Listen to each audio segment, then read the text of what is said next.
पहला भाग जानकारी को समझना। Encoding schemes. कंप्यूटर कमाल की मशीनें हैं, लेकिन उनके पास एक राज है। वे हमारी भाषा या अक्षर नहीं समझते हैं। इसके बजाय वे 0 और 1 से बने एक खास कोड का उपयोग करके बातचीत करते हैं, जिसे बाइनरी कोड कहा जाता है। यहीं पर एनकोडिंग स्कीम्स काम आते हैं। एनकोडिंग स्कीम्स कंप्यूटर के लिए ट्रांसलेटर की तरह होते हैं। वे अक्षरों, संख्याओं और चिन्हों को, जिनका हम हर दिन उपयोग करते हैं, बाइनरी कोड में बदल देते हैं, जिसे कंप्यूटर समझ सकते हैं।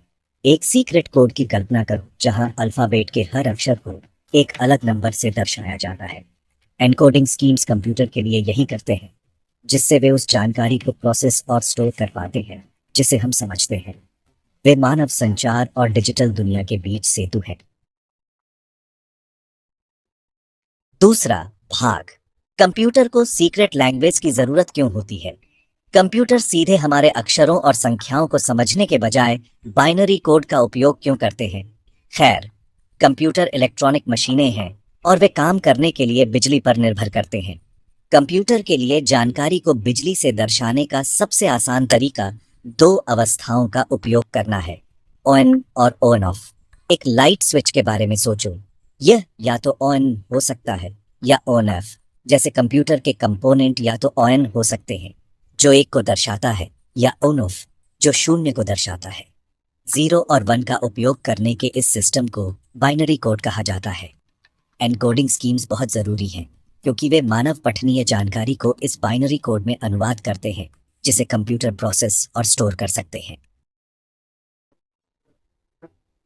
तीसरा भाग, ASCII कंप्यूटर के ABC। सबसे पहले और सबसे व्यापक रूप से उपयोग किए जाने वाले एनकोडिंग स्कीम्स में से एक ASCII है, जिसका मतलब है American standard code for information interchange.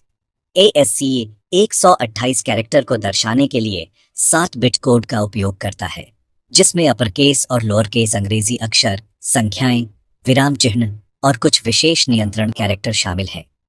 ASCII computing में एक बड़ी सफलता थी, जिसने विभिन्न कंप्यूटर सिस्टम में टेक्स्ट आधारित जानकारी के मानकीकरण की अनुमति दी।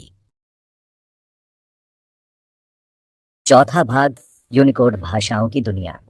कंप्यूटर का उपयोग दुनिया भर में बढ़ने के साथ विभिन्न भाषाओं के पात्रों को समायोजित करने के लिए एक नई एनकोडिंग स्कीम की आवश्यकता थी।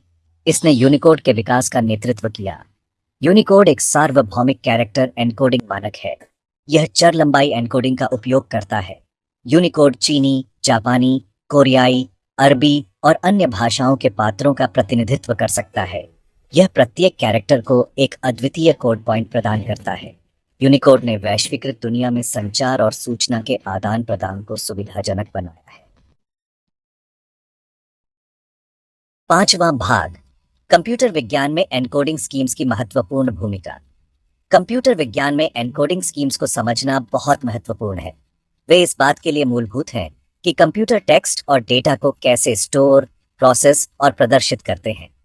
प्रोग्रामिंग भाषाओं से लेकर वेब डेवलपमेंट, डेटाबेस से लेकर डेटा विश्लेषण तक, एनकोडिंग स्कीम्स यह सुनिश्चित करने में महत्वपूर्ण भूमिका निभाते हैं कि जानकारी को सटीक और लगातार दर्शाया जाए। जैसे जैसे हम बड़ी मात्रा में डिजिटल जानकारी उत्पन्न और उपभोग करते रहते हैं, एनकोडिंग स्कीम्स का महत्व केवल बढ़ता ही जाएगा। यह समझकर कि ये स्कीम्स कैसे काम करती है, हम डिजिटल संचार की जटिलताओं की बेहतर सराहना कर सकते हैं और अधिक समावेशी और सुलभ तकनीकों के विकास में योगदान कर सकते हैं।